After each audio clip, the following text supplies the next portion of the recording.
Audio Jungle.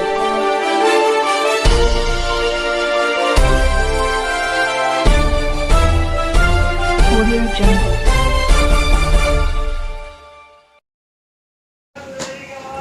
नमस्कार, घूमता camera news channel में सभी दर्शकों का हार्दिक स्वागत है। आणि सगळ्यात जास्त लोकांचा जो संपर्क असतो तो महानगरपालिका नगरपालिका आस्थापनेवर जास्त भार असतो. अभिजित सर इथं नागपूरला येऊन आले आणि महापूर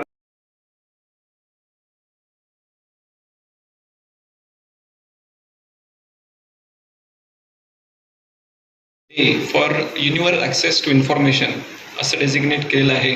त्याचा 28 सप्टेंबरला जो आपण साजरा करत असतो त्याच्या कार्यक्रमासाठी उपस्थित असलेले माहिती आयोगाचे नागपूर खंडपीठाचे प्रमुख श्री राहुल पांडे सर, आपल्या divisional commissioner madam Vijayalakshmi madam, MNREGA आयुक्त गुलाने साहेब, देशपांडे सर आणि माहिती आयोगाच्या नागपूर खंडपीठातले सर्व अधिकारी व कर्मचारी तसेच मीडिया. सर्वप्रथम मी आपल्या सर्वांना international day for universal access to information म्हणजे जागतिक माहिती अधिकार दिन याच्या हार्दिक शुभेच्छा देतो.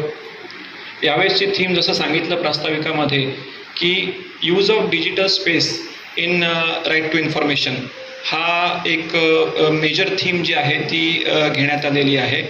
याचे जे दोन तीन महत्त्वाचे पैलू आहेत ते म्हणजे सर्व लोकांना इंटरनेटचा ॲक्सेस असला पाहिजे जेणेकरून त्यांना ऑनलाईन काही जी इन्फॉर्मेशन असेल ती ॲक्सेस करता येईल, हा एक मुद्दा. आणि त्याचबरोबरीने गव्हर्नमेंट असेल, ज्युडिशियरी आहे किंवा माहिती अधिकारचे जे आपली कमिशनर्स आहेत त्यांचे रोल जेणेकरून जास्तीत जास्त माहिती जी आहे ती लोकांना ऑनलाईन अवेलेबल होईल. त्याच्यासाठी वेगाने अर्ज करून फिजिकली येऊन ती माहिती घेण्याची गरज पडायला नको, ही यावेळेसची जे हे आहे या दिनाची यावेळेसची थीम आहे. त्याच्यानुसार आपल्याकडे कल्पना आहे की आपण ही ऑलरेडी बऱ्यापैकी याच्यासाठी आपण प्रोग्रेस केलेली आहे. इवन माहिती आयोगामध्ये सुद्धा बरेचसे आपल्याकडे ऑनलाईन हिअरिंग्स होत असतात. आपल्या जे शासकीय कार्यालय आहेत, मग स्थानिक स्वराज्य संस्था असो किंवा राज्य शासनाचे कार्यालय आहेत, त्या ठिकाणी सुद्धा आपण वेबसाईट्स डेव्हलप केलेल्या आहे आणि बऱ्यापैकी माहिती जी आहे ती आपण ऑनलाईन टाकत असतो. याला अधिक सक्षम बनवणं हे आवश्यक आहे. म्हणजे व्हॉलंटरी डिस्क्लोजर्स जे व्हायला पाहिजे आणि आपल्या ज्या सगळ्या वेबसाईट्स आहेत त्याच्यामध्ये सर्वंकष अशी जी माहिती आहे देणं अपेक्षित आणि अपडेट करून देणं ते करायला पाहिजे. त्याच्यावर नक्कीच अधिक प्रयत्न करणं आम्हा सगळ्यांना अपेक्षित आहे. जसं सांगितलं होतं की स्थानिक स्वराज्य संस्थांना माहिती आयोगाची भीती असते, म्हणजे सगळेजण घाबरत असतात की बाबा माहिती आयोगामध्ये आता सुनावणी लागलेली आहे. सरांशी तशी माझी ओळख झाली ती औरंगाबादचा सरांकडे चार्ज आहे, ॲडिशनल चार्ज आहे, तेव्हा मी तिथे म्युन्सिपल कमिशनर होतो. तिथे देखील सरांनी अतिशय एक स्तुत्य असा एक हे टाकला होता तिथे की फास्ट डिस्पोजल पण विथ बॅलन्स्ड अप्रोच. आणि तोच मला इथे नागपूरमध्ये सुद्धा जाणवलेला आहे की जिथे खरोखर सरकारी अधिकाऱ्यांची चूक आहे, त्यांनी जे करणं अपेक्षित आहे ते केलेलं नाही, तिथे त्यांना योग्यरित्या फटकारणं, परंतु काही ज्या चुकीच्या प्रवृत्तीच्यामध्ये आलेल्या आहेत त्यांना सुद्धा आळा घालणं हे सरांच्या कामामधनं आपल्याला वारंवार दिसून येतं. आणि त्याच्यामुळे सरांची भीती न वाटता मला वाटतं आदरयुक्त दरारा सरांचा आणि माहिती आयोगाच्या नागपूर खंडपीठाचा पर्टिक्युलरली आहे. डिस्पोजलच्या बाबतीत ऑफकोर्स नागपूर खंडपीठाचं मिनिमम हे आहे, पेंडन्सी आहे याच्यामध्ये. त्याबद्दल मी सरांचं तसेच त्यांच्या संपूर्ण सहकाऱ्यांचं मनापासून अभिनंदन करतो. माहिती अधिकारासाठी जास्तीत जास्त लोकांपर्यंत आपल्याला जी माहिती पोचवायची आहे आणि त्याचा योग्य पद्धतीने या कलमांचा ॲक्टचा वापर व्हावा याच्यासाठी जे स्थानिक स्वराज्य संस्थेकडनं करणं अपेक्षित आहे ते करण्याची मी आपल्याला ग्वाही देतो. आणि आजच्या या चांगल्या कार्यक्रमाला आपण मला इथे बोलवलं आणि आपल्याशी इंटरॅक्ट करण्याची मला संधी उपलब्ध करून दिली त्याबद्दल मी सरांचं आणि आपलं धन्यवाद व्यक्त करतो. थँक्यू. साहेब तर प्रत्येक बैठकीला असायचे, विलासराव देशमुख तत्कालीन मुख्यमंत्री. त्यांनी एकच मागणी केली होती अण्णा हजारेंनी, हा आम्ही कायदा करतो पण सामान्य जनतेपर्यंत पोहोचणार कसा, त्याच्यासाठी प्रचार प्रसिद्धीचं कुठलं तंत्र वापरावं. आम्ही त्याचं ते शेड्यूल तयार करून दिलं होतं आणि तो कायदा महाराष्ट्रामध्ये अगदी घराघरापर्यंत पोहोचला. आणि यानंतर आपले विभागीय आयुक्त मॅडम यांना मी विनंती करतो की ते 2 शब्द बोलावं. मॅडम तत्पूर्वी केंद्र शासनाच्या सेवेत होत्या. केंद्रामध्येही तो कायदा राबवला जातो महाराष्ट्राप्रमाणेच. आणि नागपूरला इथं आल्यानंतरही लोकांचे जे काही प्रश्न आहेत ते काही सोडवण्याच्या दृष्टीने मॅडम सातत्याने जनतेशी संवाद साधत असतात. म्हणजे कुठलाही विकासाचा प्रश्न असो अगदी तळमळीने त्याच्या बैठकी घेऊन तो कसा सोडवता येईल हा त्यांचा सातत्याने प्रयत्न राहिलेला आहे. मी बिद्री मॅडमना विनंती करतो की आपण मार्गदर्शन करावं.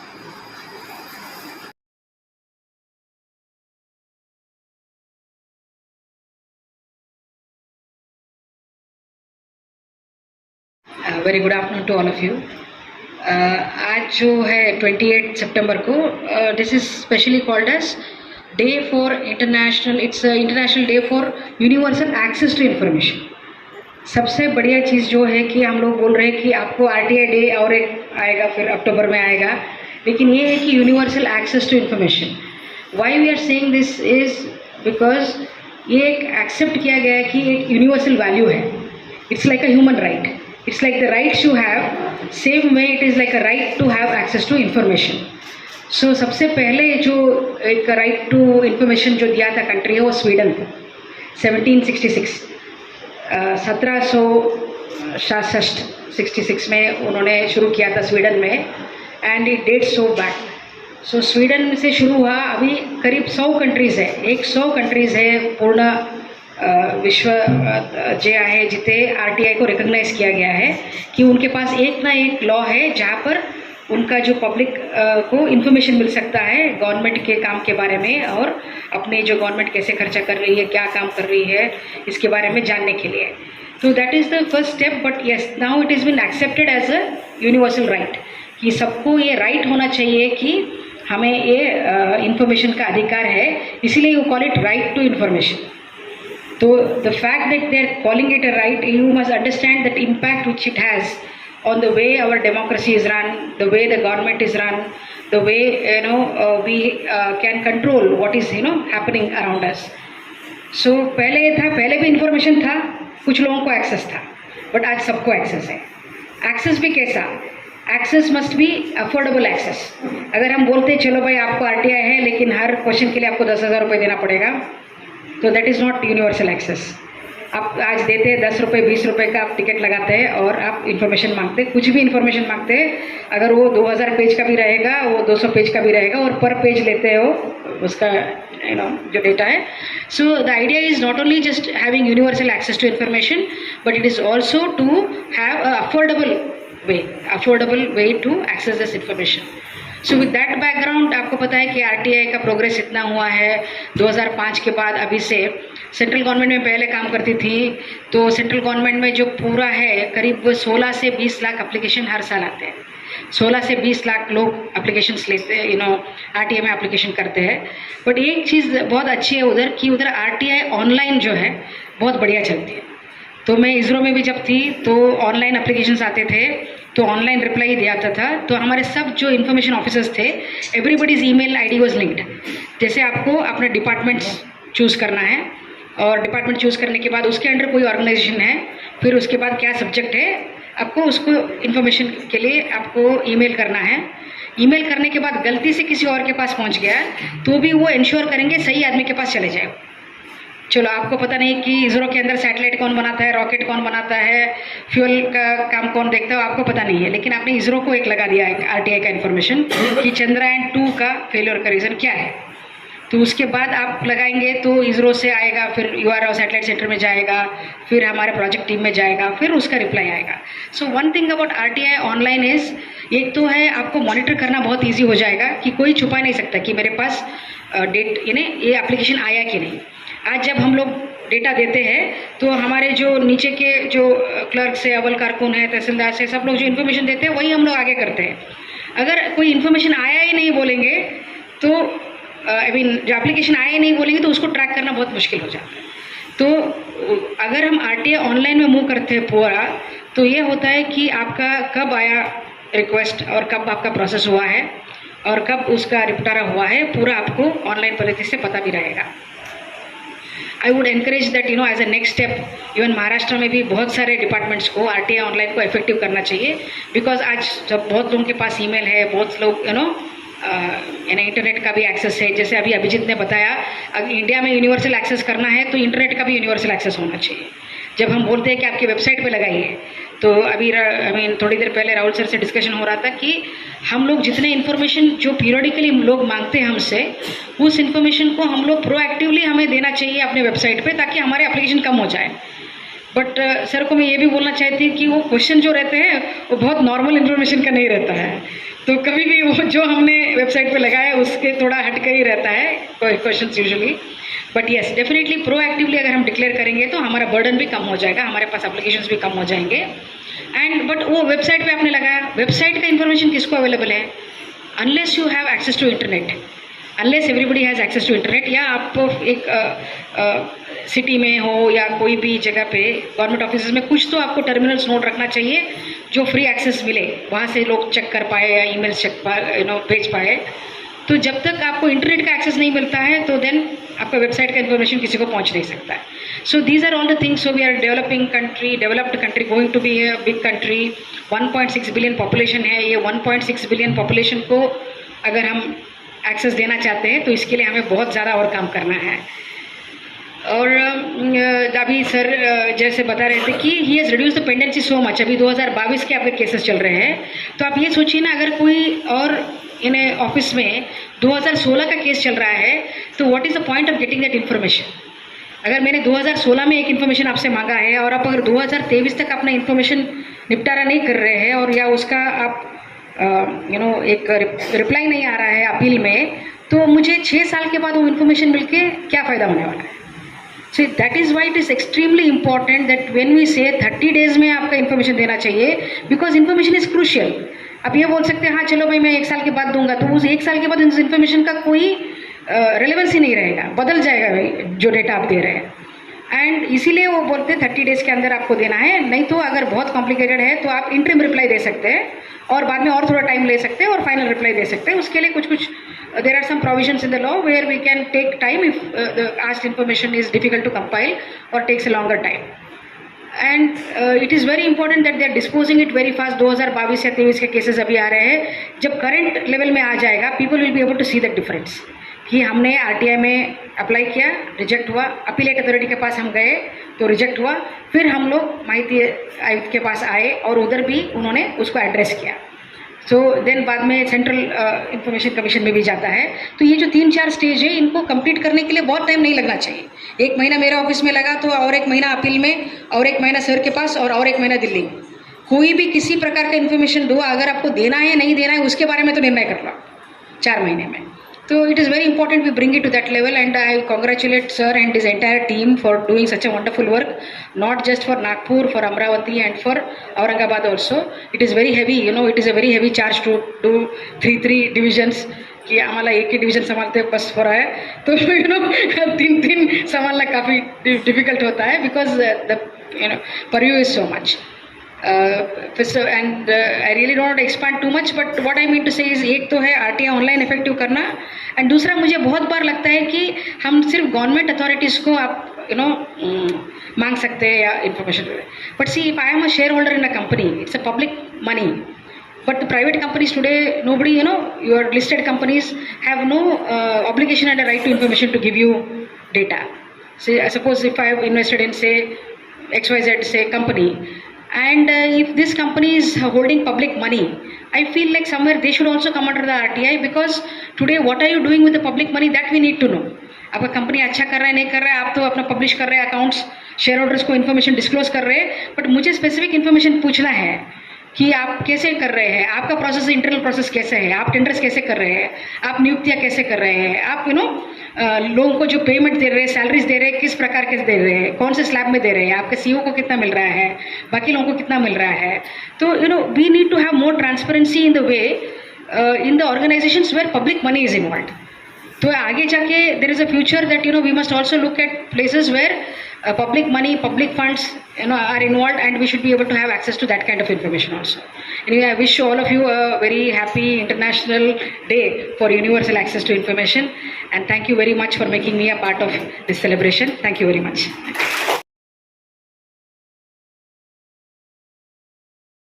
मॅडम, नागपूर महानगरपालिकेचे आयुक्त आणि प्रशासक डॉक्टर अभिजित चौधरी, मनरेगा आयुक्त श्री अजय गुल्हाणे, या कार्यक्रमाला आवर्जून उपस्थित असलेले सर्व मान्यवर, माजी न्यायमूर्ती आदरणीय देशपांडे सर, माहिती अधिकार कार्यकर्ते, पत्रकार बंधूंनो आणि अधिकारी कर्मचारी मित्रांनो, आजचा हा जागतिक माहिती अधिकार दिवस आहे आणि त्याविषयी सर्वच मान्यवर याआधी बोलून चुकले आहेत.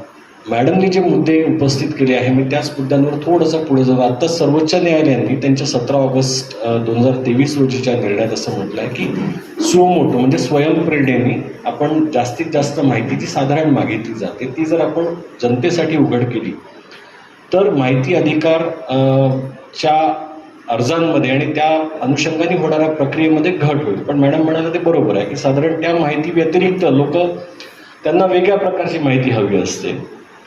आणि मी ज्या दिवशीपासून चार्ज घेतला त्या दिवशीपासून मी ही भूमिका सातत्याने मांडत आलो आहे की माहिती अधिकार कायदा हा काही उदरनिर्वाहाचं साधन होऊ शकत नाही. यात माहिती अधिकार हा अधिकार आहे, हा एकाधिकार होऊ नये. माहिती अधिकाराचं जे एकाधिकार काही मूठभर लोकांच्या हातात झालेलं आहे तसं ते होता कामा नये याबाबत मी आग्रही भूमिका 3ही खंडपीठांमध्ये घेतलेली आहे. त्यामुळे हा सर्वसामान्यांना दिलेला एक अतिशय प्रभावी असं अस्त्र आहे. प्रशासनामध्ये उत्तरदायित्व आणि पारदर्शकता वाढवण्याच्या दृष्टीने म्हणजे अकाउंटेबिलिटी आणि ट्रान्सपरन्सी वाढवण्याच्या दृष्टीने दिलेला हा अधिकार आहे. अधिकारांबरोबरच जबाबदाऱ्या येतात.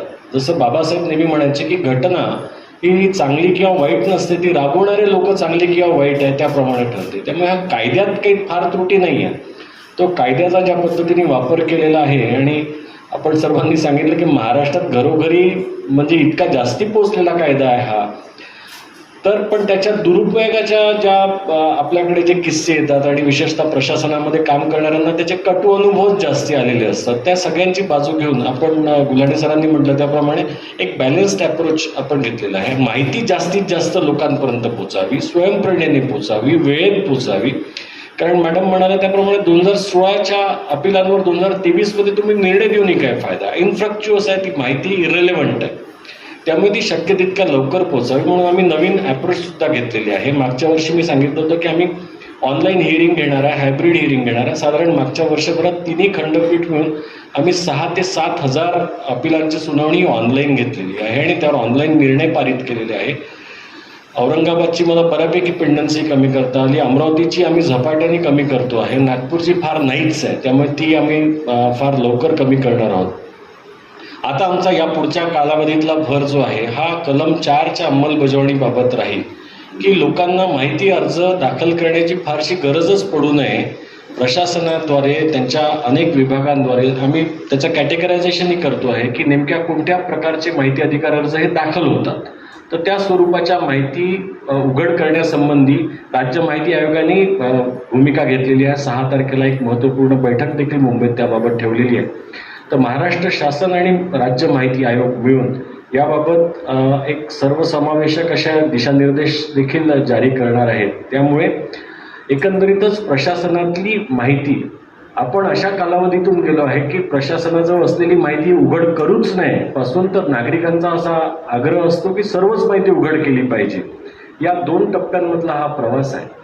पण आपण माहिती अधिकार कायद्याचंही प्रिएम्बल जर वाचलं तर त्यात असं आहे की एक practical regime to harmonise the conflicting interest या स्वरूपाचा तो कायदा आहे. त्यामुळे प्रशासकीय कार्यक्षमतेवर त्याचा परिणाम होणार नाही. डॉक्टर मनमोहन सिंग पंतप्रधान असताना 2012 साली त्यांनी असं म्हटलं होतं की असं होऊ नये की 75% कर्मचारी अधिकारी हे त्यांचा 75% वेळ हा माहिती अधिकार अर्जाच्या उत्तर देण्यात किंवा ते तयार करण्यात जर गेले तर प्रशासनाची कार्यक्षमता आणि त्यांचा वेळ हा त्यासाठीच खर्ची होईल. ते होऊ नये म्हणूनच त्याच्यावरचं सोल्युशन हे आहे की बहुतेक कागदपत्रांचं आणि अभिलेखांचं वर्गीकरण, त्याचं डिजिटायझेशन आणि त्यानंतर ती विनाशुल्क किंवा स्वयंप्रेरणेने देण्यासंबंधी जसं मॅडम म्हणाले 2,000 पानांची माहिती जर द्यायची असेल तर ती एखाद्या अधिकाऱ्यांनी वेळेत दिली नाही म्हणून त्याचा आपण विनामूल्य द्यावी अशी मागणी करतो. विनामूल्य काहीच नसतं या जगात. विनामूल्य म्हणजे जनतेच्या पैशांनी, टॅक्सपेअरच्या पैशांनी. त्यामुळे हा बर्डन जो आहे हा नागरिकांवर पडू नये, इतर नागरिकांवर पडू नये. म्हणून जर त्या माहितीचं डिजिटायझेशन झालं असेल तर ती आपल्याला सहज देतात. तिथे राजेश ठाकूर आहे, माहिती अधिकार कार्यकर्ते आहेत, ते सर्व ग्रामपंचायतींचे ऑडिट रिपोर्ट्स मागतात. पण ऑडिट रिपोर्ट्स आपण सबमिट केल्यानंतर ते ऑनलाईन का असू नये, मागायची गरजच पडणार नाही. जी माहिती शिक्षकांच्या संबंधात बिंदू नामावली, मॅडम आमच्याकडे पती पत्नींच्या भांडणातले नवऱ्याची सॅलरी स्लिप द्यावी अशा येतात. तर त्यात मी उच्च न्यायालयाचे काही निर्णय तपासून एक असा प्रॅग्मॅटिक अप्रोच घेतला की public servant getting salary out of public treasury is a public information, but about the deductions or investment component is his personal information, which is what Supreme Court says. त्यामुळे आम्ही हा हे घेतला की त्याचा जेनेरिक डिटेल जे आहे, एकूण पगार किती आणि मिळतो किती, म्हणजे ठोक पगार निव्वळ पगार. त्यात दुसरी अडचण अशी आहे की त्याच्यामुळे एखाद्याला त्या फॅमिली कोर्टातल्या पेंडिंग मॅटरमध्ये त्याच्यावर ॲडव्हर्स इम्पॅक्ट होऊ शकतो. म्हणून ती complete salary slip along with deduction to be submitted to the family court in sealed envelope and only to be opened during his hearing of the matter, so that त्या माणसावरही अन्याय होऊ नये. अशा प्रकारचे माहिती अर्ज जेव्हा शाळांमध्ये, कॉलेजेसमध्ये किंवा अनेक कार्यालयांमध्ये येतात तर कार्यालय प्रमुखांसमोर अडचण आहे की माहिती द्यावी की देऊ नये. तर या स्वरूपाच्या अनेक गोष्टींचा आम्ही निर्णय दिलेला आहे आणि त्याचं आता कॅटेगरायझेशन करून यशदा किंवा इतर संस्थांतर्फे दिलेल्या माहिती पुस्तकाव्यतिरिक्त प्रत्यक्षात माहिती अधिकार कायद्याच्या अंमलबजावणी दरम्यान घेण्यात आलेले निर्णय आणि त्यात ठरवून दिलेले दिशानिर्देश हेही आम्ही लवकरच सगळ्यांकडे सर्क्युलेट करणार आहोत. याशिवाय कलम 4ची इफेक्टिव्ह अंमलबजावणी व्हावी म्हणून मी सर्वच विभागीय आयुक्तांना, कारण त्या विभागाच्या सर्वात ज्येष्ठ अधिकारी असतात, यांना आम्ही विनंती केली आहे की त्यांच्या मासिक किंवा त्रैमासिक बैठकींमध्ये विभाग प्रमुखांच्या साधारण याचाही आढावा घ्यावा की त्यांच्याकडे प्रलंबित माहिती अर्ज, प्रथम अपील अर्ज किती आहेत. तसं जर झालं तर प्रशासन आणि माहिती आयोग यांनी जर एकत्र नीट सहकार्य जर ठेवलं तर मला वाटतं जनतेचा माहितीचा अधिकार हा शेवटी जनतेचा अधिकार आहे. हा कायदा पूर्णपणे प्रो पीपल ज्याला म्हणतो आपण तसा आहे, म्हणजे जनतेच्या बाजूनी आहे. त्यात प्रशासनाला कर्तव्य बजावायचं आहे आणि घेतलेली निर्णय प्रक्रिया, घेतलेले निर्णय या बाबतीतील जी माहिती देय आहे ती माहिती लवकरात लवकर आणि शक्यतो विनाशुल्क द्यावा असा त्या कायद्याचा मतितार्थ आहे. त्याच्या अंमलबजावणीसाठी आपल्या सर्वांचंच सहकार्य लागणार आहे. ते आजपर्यंत मिळत आलेलं आहे. मी पत्रकारितेत होतो 25 वर्ष, त्यामुळे अर्थात माझा काही प्रशासनाविषयी पूर्वग्रह दूषित कधीच दृष्टिकोन नव्हता. पण मला प्रशासनात अनेक चांगल्या अधिकाऱ्यांनी अगदी चौकटीच्या बाहेर जाऊन सहकार्य केलेलं आहे प्रभावी अंमलबजावणीसाठी. त्यातले तिघं इथे बसलेच आहेत. तर असंच सहकार्य हे या सगळ्यांचं याही पुढे लाभेल अशी मला अपेक्षा आहे. आपण सर्वजण, विशेषतः डॉक्टर अभिजित चौधरी मॅडम, काल रात्रीपर्यंत आम्ही आज सुट्टी आहे की नाही याच्यात होतो. त्यामुळे खरं तर हा कार्यक्रम उद्या घेणार होतो, आज सुट्टी आहे याच्यामुळे, पण उद्याची सुट्टी आज आल्यामुळे आणि आजच खरा तो दिवस असल्यामुळे आपण घेतलेला आहे. आणि एकंदरीतच हा युनिव्हर्सल ॲक्सेस टू इन्फॉर्मेशन हे तेव्हाच होऊ शकेल जेव्हा ती माहिती उपलब्ध आहे, सार्वजनिकरित्या उपलब्ध आहे. आणि त्या दृष्टीने याच्या पुढच्या कालावधीमध्ये माहिती अधिकार कायद्याच्या अंमलबजावणीसाठी ही पुढची झेप जी आहे आम्ही या पुढच्या 12 महिन्यात घेण्याचा प्रयत्न करू. आपल्या सगळ्यांचं सहकार्य त्यात लाभेल अशी मला अपेक्षा आहे. पुन्हा एकदा मी सर्व मान्यवरांचं आपण इथे आलात यासाठी आभार मानतो. आपल्या सगळ्यांचे आभार. धन्यवाद. पांडे मॅडम, महाजन सर आणि सर्व पत्रकार आणि सर्व सहकारी कर्मचारी सगळ्यांनी आज उपस्थित राहून आमचा माहिती अधिकार दिवस अतिशय उत्तमरित्याने साजरा करण्यात सहभाग घेतला आहे. त्यामुळे राज्य माहिती आयोग नागपूरच्या वतीने मी सर्व मान्यवरांचे आभार प्रदर्शन करते आणि हा कार्यक्रम संपला असे जाहीर करते आणि सर्वांना आयोगाच्या वतीने विनंती करते की अल्पोपहार घेऊनच आपण जावं. धन्यवाद. एक छोटंसं राहिलं, आमच्या या सर्व कार्यक्रमाला सर्वात मोलाचं सहकार्य लाभलं अनिल गडेकर साहेब. तर आयोगाच्या वतीने मी छोटंसं भेट देऊन त्यांचे आभार प्रदर्शन करते.